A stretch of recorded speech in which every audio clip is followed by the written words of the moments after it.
Hello बच्चों, आप कैसे हैं। उम्मीद है आप बहुत ही अच्छे से होंगे और आप काफ़ी मेहनत भी कर रहे हैं, क्योंकि टारगेट आपका नीट और आईआईटी मेन का जो एग्ज़ाम है बिल्कुल करीब है। आप मेन एग्ज़ाम आपको दिसंबर टू जनवरी फर्स्ट फेज़ का देना ही देना है, और नीट भी आपका समझिए मई में होगा। तो ऐसी अवस्था में अब बहुत लक्ष्य आपका जो है पास आ गया है, और ऐसी अवस्था में एक एक यूनिट को आपको अच्छे से रिवीजन करना होगा, जो है उसके कॉन्सेप्ट को क्लियर करना होगा, डेफिनेशन यूनिट को क्लियर करना होगा, साथ में जो भी अच्छे क्वेश्चन हैं उनको भी आपको करना होगा। देखिए, इस समय हम लोग काइनेमैटिक्स को डिस्कस कर रहे हैं। काइनेमैटिक्स के जो भी प्रीवियस ईयर प्रॉब्लम हैं उसको हम लोग सॉल्व कर रहे हैं, जिसमें बड़ा यूनिट है, इसलिए 30 से 40 क्वेश्चन आपको हम कराएंगे जो है, और अच्छे जो भी क्वेश्चन और इसके बनते हैं उनको भी हम लोग करेंगे। जैसे क्वेश्चन आज लाए हैं, अ कार एक्सीलरेट्स फ्रॉम रेस्ट। देखिए, कार है वो रेस्ट से जो है एक्सीलरेट होना शुरू करती है। जैसे ये देखिए, मान लो u बराबर 0, कार आपका यहीं पर है। ये चलो जो है आपकी सुविधा के लिए हम बना दे रहे हैं, कार है इसे, है कि नहीं। ये तो कार है accelerates from rest at a constant rate alpha, मतलब जो इसका रेट ऑफ एक्सीलरेशन है, जो एक्सीलरेशन है वो देखिए एल्फा दिया गया है फॉर सम टाइम, कुछ समय के लिए। मान लो टाइम t1 है कि नहीं। क्वेश्चन पढ़ते जाइए और एक फिगर आप बनाते जाइए। कह रहा which it decelerates at a constant rate beta to come to rest, और इसके बाद वो जब मैक्सिमम स्पीड को गेन कर लेता है कि नहीं, मैक्सिमम जब स्पीड में आ जाता है, या मैक्सिमम ऐसे कहिए कि एक्सीलरेट अल्फा हो रहा है, अल्फा एक्सीलरेशन से जब मैक्सिमम वेलोसिटी को गेन कर लेता है, तो मैक्सिमम वेलोसिटी को गेन करने के बाद वो डी एक्सीलरेट होने लगता है, और अंत में t2 टाइम के बाद उसकी जो वेलोसिटी है वो 0 हो जाती है। अब यहाँ पर बताया गया है कि जो डी एक्सेलरेशन है वो बीटा है कि नहीं। तो कह रहा है कि the max velocity will be, उसकी जो मैक्सिमम वेलोसिटी है वो क्या होगी। तो यहाँ पर देखिए, जो मैक्सिमम वेलोसिटी है उसको हमने बी ले लिया है, बी मैक्स भी आप लिख सकते हैं, उससे कोई फर्क नहीं पड़ेगा। कह रहा मैक्सिमम वेलोसिटी क्या होगी। तो पहले भाई देखिए, हम इसका जो है यहाँ से यहाँ तक कहने का मतलब ये है कि जब ये एक्सीलरेट हो रहा है तो ऐसी अवस्था में जो भी फिगर बन रहा है, जो भी इक्वेशन ऑफ मोशन हम लोग अप्लाई करेंगे कि t1 टाइम के लिए जब वो अल्फा एक्सीलरेशन से एक्सीलरेट होता है तो मैक्सिमम जो वेलोसिटी गेन करता है उसकी वैल्यू क्या होगी, है कि नहीं। तो देखिए, यहाँ पर हम लोग लिख सकते हैं b बराबर u प्लस ए टी, और u का मतलब 0 प्लस a, अल्फा एक्सीलरेशन है और टाइम कितना है t1 है। यहाँ से भाई अगर हम t1 की वैल्यू निकालते हैं तो b अपान क्या हो जाएगा, एल्फा हो जाएगा, है कि नहीं। बिल्कुल सिंपल क्वेश्चन, बट बहुत सारे बच्चे ऐसे हैं इसमें भी डगमगा जाते हैं, इसमें भी जो है गड़बड़ कर देते हैं। तो देखिए, 0 से वेलोसिटी मैक्स b को गेन किया, और टाइम t1 के लिए एल्फा एक्सेलरेशन है, तो b बराबर 0 प्लस एल्फा t1, यहाँ से t1 की वैल्यू b अपान एल्फा आया। ऐसे देखिए, जब d एक्सीलरेशन है बीटा रेट से, तो इसकी वैल्यू हम निकाल सकते हैं कि लास्ट वेलोसिटी ये देखिए 0 गेन कर रहा है कि नहीं। तो इसका मतलब क्या है, देखिए जो b डैश है this is equal to initial, देखिए यहाँ पर b है, b माइनस बीटा इंटू क्या हो जाएगा t2, b डैश कितना है 0, 0 बराबर b माइनस बीटा t2, और यहाँ से देखिए अगर हम लोग t2 की वैल्यू निकालते हैं तो t2 हमारा b अपान क्या हो जाएगा, बीटा हो जाएगा। t1 हमारा b अपान अल्फा आया और t2 हमारा क्या आया, b अपान बीटा आया। दोनों को ऐड कर लो, t1 प्लस t2 की वैल्यू हो जाएगा b अपान अल्फा प्लस b अपान क्या आ जाएगा, बीटा। लेकिन एक क्वेश्चन में दिया है कि टोटल टाइम इलेक्ट्रिसिटी, यानी t1 प्लस t2 की वैल्यू t दिया है, तो t बराबर हो जाएगा b को लो कॉमन, तो 1 अपान अल्फा प्लस 1 अपान क्या हो जाएगा, beta. This is equal to B into, देखिए alpha plus beta divided by क्या हो जाएगा, अल्फा बीटा। यहाँ से अगर हम b की वैल्यू निकालते हैं तो b की वैल्यू हो जाएगा, देखिए क्रॉस मल्टीप्लाई करिए, alpha beta t divided by alpha plus beta, है कि नहीं। तो बिल्कुल सिंपल क्वेश्चन है, बिल्कुल सिंपल क्वेश्चन है। बी बराबर alpha beta T divided by alpha plus beta, है कि नहीं। तो बिल्कुल सिंपल है बट अच्छा क्वेश्चन है, तो इसको आप जो है ध्यान दीजिए। इसी तरह देखिए इक्वेशन ऑफ मोशन पर हम एक क्वेश्चन और लेते हैं। ये देखिए नीट में तो नहीं मिला बट आपके आईआईटी मेन में क्वेश्चन मिला है कि नहीं। तो इसको देखिए, उम्मीद है कि आपके समझ में आ गया होगा। जो है लगभग सभी राइटर, जो भी राइटर आप पढ़ रहे हैं, सब जगह है क्वेश्चन मिल जा रहा है, तो आप अच्छे से जो है इसको समझ सकते हैं। कुछ है नहीं, पहले एक्सीलरेट हो रहा है अल्फा रेट से, फिर डी एक्सीलरेट हो रहा है बीटा रेट से। तो यहाँ T1 और T2 टाइम को हम लोगों ने सिंपली निकाला है और निकाल कर ऐड किया है। T1 plus T2 value T दिया है, वैल्यू हमने पुट किया तो सीधे आपका आ गया आंसर, है कि नहीं। तो बिल्कुल देखिए सिंपल क्वेश्चन। इसी तरह देखिए क्वेश्चन दिया गया है, a passenger is standing D metre away from a bus. कोई बस है, अब बस से जो है कोई पैसेंजर है वो D मीटर अवे, दूर खड़ा हुआ है कि नहीं। D मीटर कहाँ खड़ा है, दूर खड़ा है।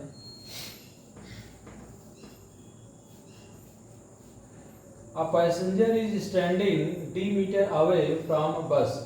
The bus begins to move with constant acceleration A. जो बस है एक कांस्टेंट एक्सीलरेशन A से मूव करना शुरू कर देती है कि नहीं। Correct to catch the bus, the passenger runs at a constant speed B towards the bus. कारण कि बस को पकड़ने के लिए जो है कि जो पैसेंजर है एक कांस्टेंट स्पीड B से जो है बस की तरफ जो है वो क्या करता है, दौड़ना शुरू कर देता है। The minimum speed of the passenger so that he may catch the बस विल बी। कह रहा है कि वो कम से कम उसकी स्पीड बताओ ताकि वो बस को क्या करे, कैप्चर कर ले, बस को पकड़ ले। ये हमारा क्वेश्चन है कि नहीं।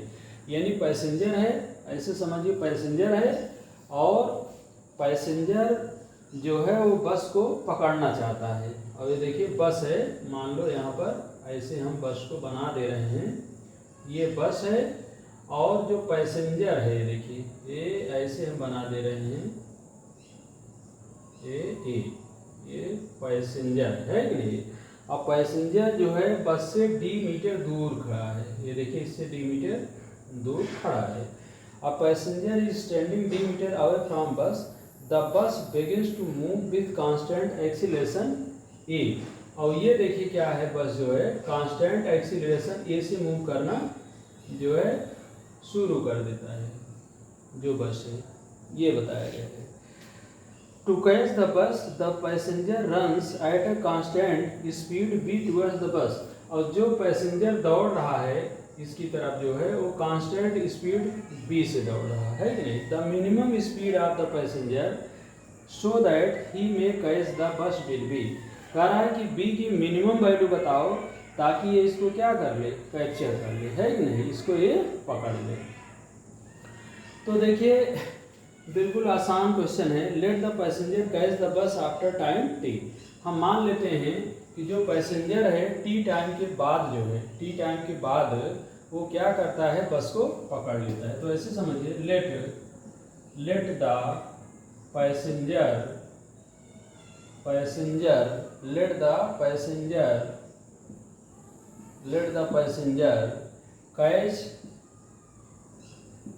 कैच द बस आफ्टर टाइम T। मान लेते हैं T टाइम के बाद जो है जो पैसेंजर है वो बस को क्या करता है, कैप्चर कर लेता है कि नहीं। तो अगर कैप्चर कर ले रहा है तो ऐसी अवस्था में जो दूरी चलेगा वो दूरी कितना होगा ये हम लोगों को देखना है कि नहीं। Then distance covered by the bus and the distance covered by the passenger, ये हम लोगों को निकालना है कि नहीं। तो अगर एक चीज़ ध्यान दीजिए जो है कि अगर हमें मान लेते हैं कि जो बस है वो S1 दूरी कवर करता है। अगेन देखिए, again the bus covers S1 distance,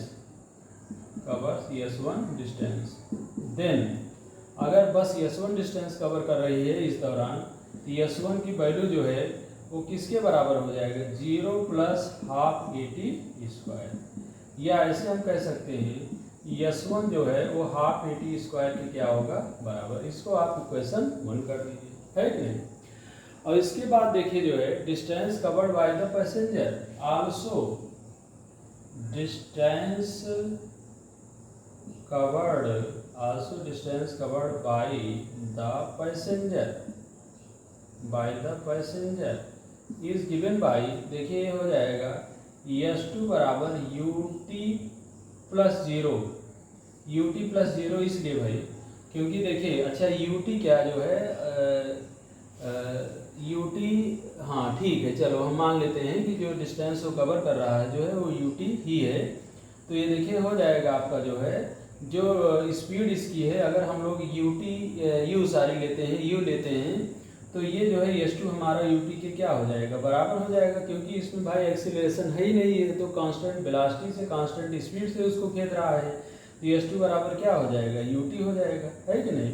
इसको मान लेते हैं सेकेंड। लेकिन अब एक चीज़ देख रहे हैं कि जो पैसेंजर है बस से ऑलरेडी D मीटर की दूरी पर खड़ा था, तो इससे जो है क्लियर है कि जो हमारा जो S1 है श्योर है S1 में अगर हम D को ऐड करेंगे, जो ये दूरी चला है अगर उसमें D को हम ऐड करेंगे तभी तो हमारा S2 आएगा, क्योंकि जो पैसेंजर है वो ज़्यादा दूरी चल रहा है कि नहीं। बट देखिए इसको हम ऐसे लिख दे रहे हैं, but D plus S1 this is equal to S2, जो हमारा D प्लस S1 है वो S2 के क्या होगा बराबर होगा, क्योंकि बस जो है वो कम दूरी चला है, पैसेंजर D दूरी ज़्यादा चला है, तो अगर हम जो है D प्लस S1 करेंगे तभी तो S2 के बराबर होगा।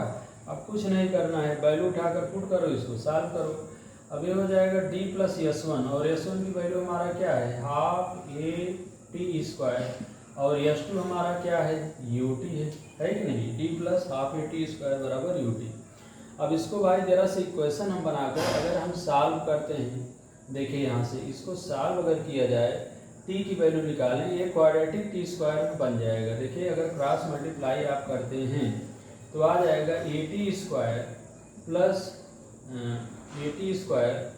प्लस नहीं बल्कि इसको इधर लाएंगे -2UT plus 2D this is equal to 0। ये देखिए क्रॉस मल्टीप्लाई करो, AT स्क्वायर -2UT क्योंकि क्रॉस मल्टीप्लाई किया प्लस 2D बराबर क्या हो गया 0 हो गया, है कि नहीं।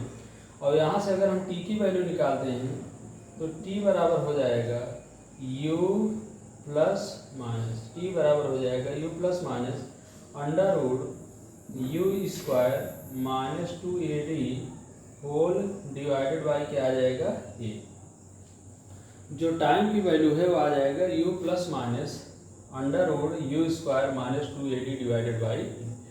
अब यहाँ पर देखिए कह रहा है पैसेंजर, क्वेश्चन में सीधे दिया गया है the minimum speed of the passenger so that he may catch the बस विल बी, मिनिमम स्पीड इसकी क्या होनी चाहिए, है कि नहीं। तो यहाँ पर देखिए the passenger will catch the bus if T is real. देखिए ध्यान दीजिए जो है इस चीज़ को आप ध्यान दीजिए जो है कि जो पैसेंजर है वो बस को तभी पकड़ पाएगा जब T क्या होना चाहिए रियल होना चाहिए, और T रियल तब होगा जब आपका U स्क्वायर -2AD वो more than or equal to क्या होगा 0 होगा, है कि नहीं। तो इसको ध्यान दीजिए the passenger will catch the बस, पैसेंजर जो है बस को तभी कैच कर पाएगा जब हमारा T क्या होना चाहिए रियल होना चाहिए, T क्या होना चाहिए रियल होना चाहिए। फिर समझिए the passenger will catch the bus if T is real, T real अगर है तभी वो उसको कैच कर पाएगा। It means U square -2AD is more than or equal to क्या हो जाएगा 0 हो जाएगा, है कि नहीं। और 0 होने का मतलब U is more than or equal to under root क्या हो जाएगा 2AD हो जाएगा, U is more than or equal to 2AD। तो यहाँ पर आप देख रहे हैं कि जो मिनिमम स्पीड है, क्योंकि U की वैल्यू जो है या तो अंडर रूट 2AD से बड़ा हो या तो इसके बराबर हो, तो मिनिमम वैल्यू क्या हो जाएगी। सो U min जिसको हम लोगों ने क्वेश्चन में शुरू में ही B ले लिया है, ये हमारा किसके बराबर हो जाएगा अंडर रूट 2AD के क्या हो जाएगा बराबर हो जाएगा। तो IT मेन के लेवल का क्वेश्चन है, क्वेश्चन में कोई दम नहीं है, बस थोड़ा से आपको समझना है कि भाई जो हमारा पैसेंजर है वो बस से डी दूरी पर खड़ा है, पहली चीज़। दूसरी चीज़ जो है, कह रहा है जो पैसेंजर है वो एक्सीलरेट नहीं हो रहा है, बल्कि एक कांस्टेंट स्पीड से जो है बस को खेद रहा है, जबकि बस जो है वो एक्सीलरेशन से आगे की तरफ बढ़ रही है, जबकि शुरू में ये रेस्ट में है। देखिए शुरू में इसकी स्पीड क्या है, 0 है। तो यहाँ पर देखिए हम लोगों ने मान लिया जो है कि पैसेंजर जो है टी टाइम के बाद जो है बस को कैप्चर कर लेता है। तो बस जो है पहले ये देखा जाए भाई बस कितनी दूरी चली, तो अगर उसको S1 लेते हैं तो S1 हमारा यूटी का मतलब U0 है plus half A T square, यहाँ से S1 की value half A T square हो जाएगा। Also distance covered by the passenger, अब पैसेंजर कितनी दूरी चला, तो पैसेंजर तो भाई ज़्यादा दूरी चला, एक तो जितनी बस जो है आगे चली उतना तो पैसेंजर चल ही रहा है, दूसरी चीज़ एडी दूरी और इसको कवर करना पड़ रहा है। तो S2 पहले हम निकाल लेते हैं कि टी टाइम में अगर कवर करता है और इसकी मिनिमम स्पीड अगर हम U लेते हैं तो S2 हमारा UT के बराबर होगा। अब सीधे देखिए D प्लस S1 S2 के बराबर होगा, कहने का मतलब पैसेंजर कितना दूर चला, D प्लस S1 चला, और S2 के क्या हो जाएगा, बराबर हो जाएगा। कुछ नहीं करना है, सीधे वैल्यू पुट करिए, क्वाड्रेटिक बना। यहाँ से टी वैल्यू हमने निकाला थी U plus minus this divided by ये आया है कि नहीं। अब टी यहाँ पर भाई मेन खेला इसमें समय का है कि नहीं। तो ये देखना है कि समय टी जो है वो सॉल्वेबल है कि नहीं, एग्जिस्ट करेगा कि नहीं। तो टी रियल तभी होगा जब हमारा U square minus 2AD more than or equal to 0 होगा, यानी U की वैल्यू अंडर रूट जो है मिनिमम जो वैल्यू है अंडर रूट 2AD के क्या होना चाहिए, बराबर होना चाहिए। तो बिल्कुल सिंपल क्वेश्चन है, कुछ इसमें कोई दम नहीं है। तो देखिए ये सब क्वेश्चन आप अच्छे से रिवाइज करिए भाई, क्योंकि अच्छे से आप रिवाइज कर रहे हैं तभी आप समझिए अच्छे से कवर कर पाएंगे। इसी तरह देखिए मोशन अंडर ग्रेविटी पर भी क्वेश्चन हम कराएंगे जो है, क्योंकि ये भी हमारा जो भी क्वेश्चन लगेगा वो सब लीनियर इक्वेशन, लीनियर मोशन के इक्वेशन ही लगेंगे। तो एक दो क्वेश्चन उस पर भी किया जाएगा, और इसके बाद जान लीजिए तब हम लोग जो है ग्राफ और रिलेटिव वेलोसिटी पर बेस्ड क्वेश्चन करेंगे, है कि नहीं। तो ये दोनों क्वेश्चन को आप अच्छे से आज रिवाइज करिए जो है, और चैनल से ज़्यादा लोग जुड़िए, सब्सक्राइब करिए, लाइक करिए, ताकि जो है आपको जो भी क्वेश्चन दिया जा रहा है वो क्वेश्चन कम से कम आपके सामने आए, है कि नहीं। क्योंकि हर चैप्टर से 20 से 30 क्वेश्चन तो आपको मिलेगा, और ये एक आपका शॉर्ट नोट है। अगर आपने एक शॉर्ट नोट बना कर रखा है एक पतली कॉपी में जो है, अच्छे क्वेश्चन को आपने जो है कलेक्ट करके रख लिया जो है, तो आपको भारी भरकम जो है सिलेबस, भारी भरकम क्वेश्चन को रिवाइज करने से आप बच जाएंगे। क्योंकि ये एग्जाम के 1-2 दिन पहले ट्रिक ही होता है कि हम पूरी बुक को ना छूएं, बल्कि अच्छे क्वेश्चन, अच्छे कॉन्सेप्ट को हम रिवाइज कर लें। ठीक है भाई, तो जुड़िए और जो है आप ज़्यादा से ज़्यादा रिवीजन पर ध्यान दीजिए।